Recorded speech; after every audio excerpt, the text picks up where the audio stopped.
We turn now to 2 Peter and chapter 2 and verse 7.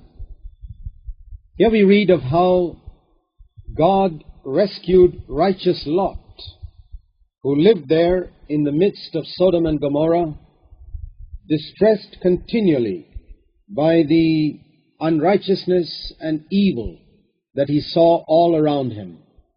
And we are told here that he was continuously distressed. He suffered spiritual agonies day after day when he saw and heard the lawlessness that was going on all around him.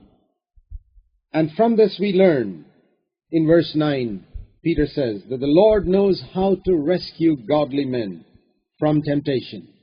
He knows how to rescue good men who are surrounded by temptation and who are fed up with it, and how to punish the ungodly and to keep them reserved for punishment in the day of final judgment.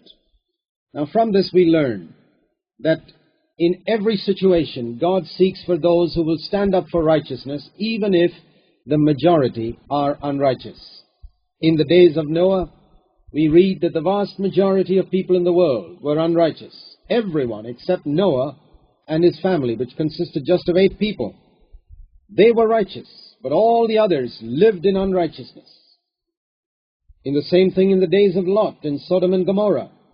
In Sodom and Gomorrah, everyone was evil, except Lot himself, who was fed up and distressed and was grieved and sick of all the evil that he saw around him.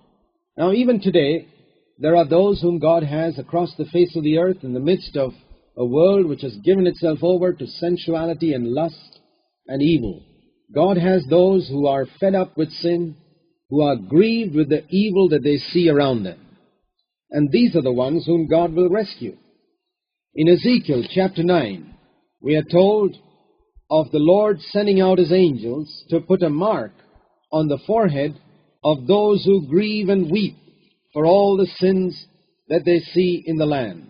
Ezekiel 9:4, the Lord said to a man clothed in linen, "Go through the midst of the city, through the midst of Jerusalem," and that's a picture of the church, "and put a mark on the foreheads of the men who sigh and groan over all the abominations which are being committed in the midst." And then to the others, God said, "Go through the city now and strike, and don't let your eye pity or spare, but utterly slay old men and women and young children and women and everyone, but don't touch any man on whom is this mark." And they began with the elders who were in the temple, and we are told that the elders were slain, except Ezekiel, who stood alone. And so we see there that God puts a special mark on those who are grieved when they see sin around them. The false prophets and false teachers are not. They have encouraged people to live a loose type of life.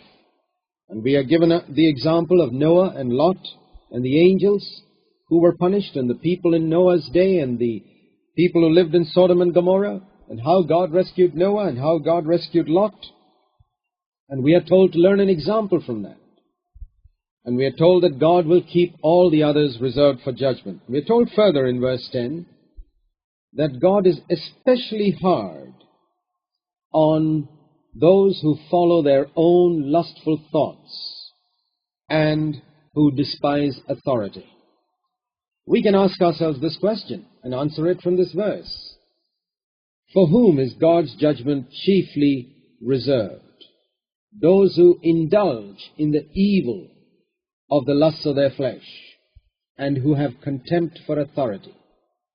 Contempt for authority is a characteristic of Satan. And to indulge in the lusts of the flesh is also a characteristic of these unclean spirits who provoke people. Uncleanness is another characteristic of Satan. And if we give ourselves to Satan like this, we read that God's judgment will be specially hard on all who do that. This is why God judged the world in Noah's day. This is why God burnt up Sodom and Gomorrah. It wasn't that they just slipped up and fell once, but they continued in it. And because, as we read in Ecclesiastes 8 and verse 11, because God does not judge sin immediately, the hearts of the sons of men are fully given over to do evil. And here is where we need to examine ourselves. What is our attitude to sin? What is our attitude when we sin once? Do we take a false cover under grace? Do we find an excuse there, thinking that we are free from the law now and grace will cover us? This is exactly what the false prophets and the false teachers preach and teach, a false grace that enables us to live in sin. The true grace, which the Apostle Peter spoke of in 1 Peter 5:12, he speaks about the true grace of God, is that which leads people to be free from sin. But the false grace proclaimed by the false prophets and teachers is that which leaves people in their sin. And this is the test of false prophets and teachers. When you listen to them, does it help you to be free from sin?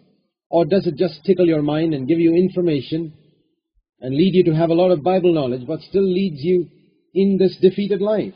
This is the test. The Lord is especially hard on all those who live indulging their lustful thoughts. We're told that clearly in verse 10 in the Living Bible. He's especially hard on those who follow their own evil, lustful thoughts. It's not so much our actions. What about what goes on in our thought life? Jesus said that if you lusted after a woman in your thoughts, you had already committed adultery. Now, what's your attitude to adultery in your thought life? That's a fairly good test of your Christianity.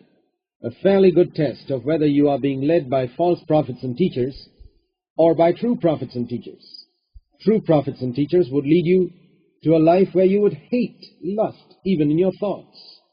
But false prophets and teachers would never speak to you about lust in your thoughts. They'd explain to you many doctrines in the Scripture and expound various New Testament letters, but never lead you to be free from your lustful thinking.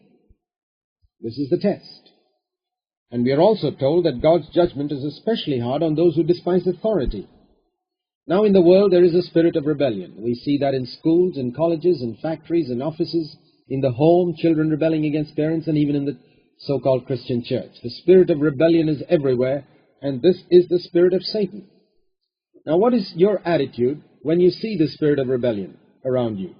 Is it the attitude of Lot that we read of in verse 8? We read, his righteous soul was continuously tormented day after day with the lawless deeds of what he saw around him. Now, I believe that this is the attitude that the true Christian must have in the midst of an ungodly generation. That our righteous soul, it's not enough that we are righteous, but this righteous soul of ours is tormented day after day with the evil that we see around us.